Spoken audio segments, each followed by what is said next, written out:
Hi, I'm Michelle Poverman, and I am a psychotherapist and energy healer. And I am here today to talk to you about, well, to ask you the question, how self-aware are you during conflict? And to tell you the two most important questions that you need to ask yourself when you're in any conflict. Okay. Really important stuff. So to start, I'm going to put out a bold statement, and that is when you are in conflict with somebody else, it is highly likely that you actually are in conflict with yourself. And we're going to kind of get into that so you understand that more. Okay. If you're having conflict with somebody else, you're also in conflict with your triggers, your insecurities, and all the things that were said and done that were factual. Okay. So we got the facts, what happened. And then we have your response to it. And we are going to look at how you can separate the facts that are 100% true. And sometimes I know that gets a little dicey. People have different perspectives. But what you know to be true, the actions and things that triggered you, and then your trigger to those actions and words and things. So looking at what your reaction is a separate thing from looking at what happened, just to lay that basic groundwork. Okay. And now next, we're going to talk about analogy that I use often, and that is that we all have buttons. Okay. I want you to imagine if you're sitting there when you're in conflict, or just even any day of the week, you have buttons. Imagine buttons are all over you. We've made these buttons. We've created them when we were young. We have probably supported them, and some of us have really thick covers on our buttons, and some of us have pretty vulnerable buttons. And those buttons are sort of like, the minefield of insecurities that somebody can step in, right? When you're like a button you could have could be, that you don't believe you're smart, something over people called you stupid or something when you were younger, and forever you have that button. And so that button is fueled by a belief about yourself and or something you need to protect yourself from. But it's always a wound and a belief about yourself that you have. And so in conflict, of course, people step or push our buttons. And so I'm here to tell you something. The first most important thing that I'm saying to you today is that you are responsible for your buttons. And a lot of us have been conditioned to believe that other people are responsible for our buttons, that when I get upset, it's your fault, that you push my button and therefore I'm upset and you're to blame. Okay. And I'm here to tell you, we're going to reverse that.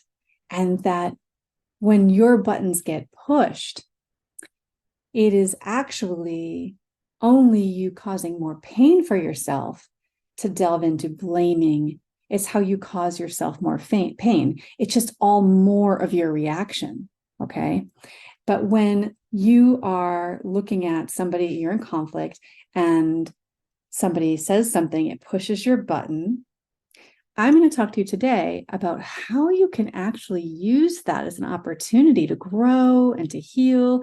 And this is what people who are able to adapt and learn about themselves, who don't, get caught up in ending relationships, and they're able to actually really work through conflict with ease because they know this little secret. Okay. And that is that, and this is radical for many of us, radical responsibility, that no one else is responsible for my buttons. And you can push my button, and then I'm going to look at it in a different way. Okay.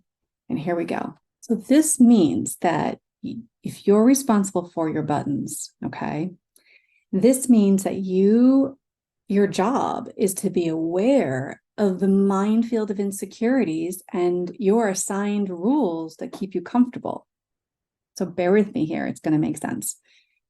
So those rules, the ones that you want others to play by. Those rules protect our buttons. You have a code of how other people should act and behave around you so that your buttons don't get pressed. So, for example, when you're in a room with somebody and I'm sure you can relate to this, but you've been in a room with somebody, you're in a group, and there's that one person, and they come in and they take up all the air in the room, right? They don't stop talking, they interrupt everybody. They are, seemingly like just an attention grabber, all the things, right? And you're sitting there and you're like, oh my God, this person's so annoying, right? You're so triggered by them. Like, oh, is she going to stop? When is she going to stop? And then, this person leaves and you're like, can you believe her? And everybody's like, oh my God, we loved her so much. She was so awesome. Like, that is the difference, right? Because that person is a mirror for you. When you are negatively triggered by another person, you are being shown, it's a wonderful opportunity because you are being shown exactly what you do not like, love, or accept in yourself. And then you've created rules so that you will be loved and you will be liked and you will be okay, you'll be safe. Those rules of how you abide and get everybody to act around you, but also there are rules for your engagement with the world. And those, when other people come into your life and break those rules, you can see those rules aren't universal, right? Like, there is other people didn't care less about that, right? They weren't bothered at all. They actually loved this person, thought she was great while you were stewing in it, right? Because you don't have the same rules as everybody else. And that is why there's always going to be conflict, because other people have different rules.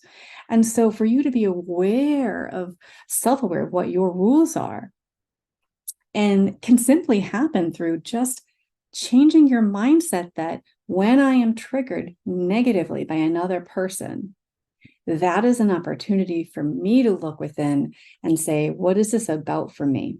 How does this mirror something back to me that I believe, or an old wounding that I have, something that does not feel good, obviously, but where you can take some radical responsibility, that it's not other people's job to tiptoe around the minefield, right? To tiptoe around the buttons and act accordingly. People get to be them and be in their own little cloud, in their own little world. And that's because we're all in our own little world. So in this, that means that you are responsible for your buttons. You're responsible with the work of doing the work of building self-awareness, of understanding where that comes from, and being able to recognize it has nothing to do with this other person, really, right? Those buttons are yours. They're old, they're stories, they're all sorts of things. If you stay on autopilot and you shift into blame and you live in blame and resentment and all those things, then you won't heal. And if you don't heal and you don't do the work, then you'll continue to stay exactly where you're at and you won't grow. So I want to give an example really quick. So I want you to just imagine that I'll use myself. You can think about yourself. So someone says something to me and it rubs me the wrong way. And I'm like, she basically just told me that I'm stupid. Like, that is so messed up. And perhaps what this person said was, hey, Michelle, why didn't you use the manual, like everybody else? Something like that, right? Like, why did you make this mistake? Why didn't you use the manual like everybody else? And I'm like, oh my God. So she thinks I'm stupid. She's calling me stupid. That was so rude. Her response to me was so rude, because she was not trying to tiptoe around me, and she wasn't bending over backwards and doing somersaults to take care of my feelings. And while she could have handled it much better, undeniably, right? Her job is not to necessarily do somersaults in order to make sure that my buttons don't get pushed, right? It's not other people's job.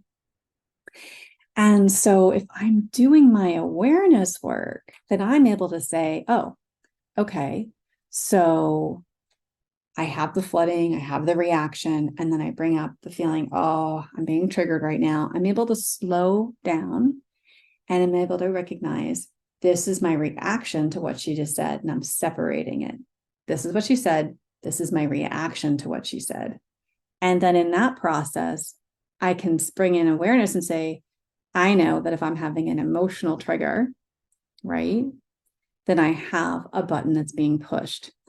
And so I can say, oh, shoot, my damn stupid button got pushed. And I know what my stupid button is. It is like, since I was young, I'm a little ADD. And so I always thought, I had to work harder to be smarter. And I had to, right. So whatever, I have this button. And now I was about to spend the next, week and a half spinning in my head on how she thinks I'm stupid. But instead, I can empower myself to recognize, oh, I had the cap off my stupid button. And now I have to put that cap back on, and I have to take a breath and I have to heal that belief, remind myself of that, the healing that needs to happen for that belief, and do the work to heal that belief. And that's a different video, but that's part of it, is doing the work, right? And to recognizing it, and simply even by calling it out and disbelieving it and disengaging it and recognizing what that wound is, the stupid button wound, allows me or you, for us, to be able to heal it easier, right? Because we're bringing awareness to it. So it's important for you to pay attention to your reactions and separate them out. Recognize that you are being triggered, recognize what the button is, the belief behind that button, and do the healing work that needs to happen in order to release that. So just paying attention like that, it's great. So now I want to work in the next piece, which is the most important questions you can ask yourself. Okay. So the most important questions, and there's just two. I mean, there could be more, obviously, but to keep it short and succinct, there's two.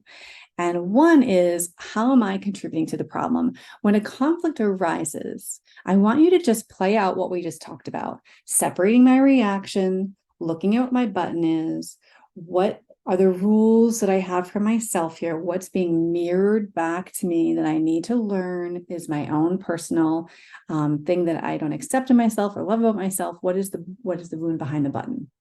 Right? And then I want to ask, how am I contributing to this problem that's happening? Right?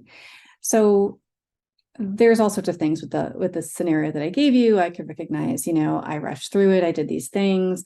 I immediately became defensive instead of being able to slow her down and say, I'm so sorry. How can we work on this differently? I can look at different ways to respond to it that are fair, and different ways to respond to it that do not come from my wound, right? That come from my light, not my shadow. It doesn't need to come from my wound. And so that's how I contribute to the problem, is if I get stuck in blame and resentment and get spinning on that. That's how I contribute to the problem, right? For sure. But also, same answer, different question. How am I creating more pain for myself in the situation? And now I think it's an equally important question to ask. One is, how am I contributing to the problem at hand, to really take ownership and responsibility for your part?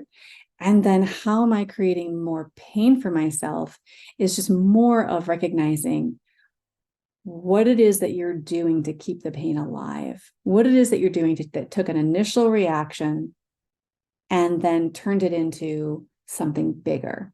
And the bigger this thing gets internally for you, that conflict, the bigger it gets, that is your cue for how much more pain you're creating. We could call it co-creating if you want, right? It feels a little better, but you are co-creating your pain of every conflict that you're in.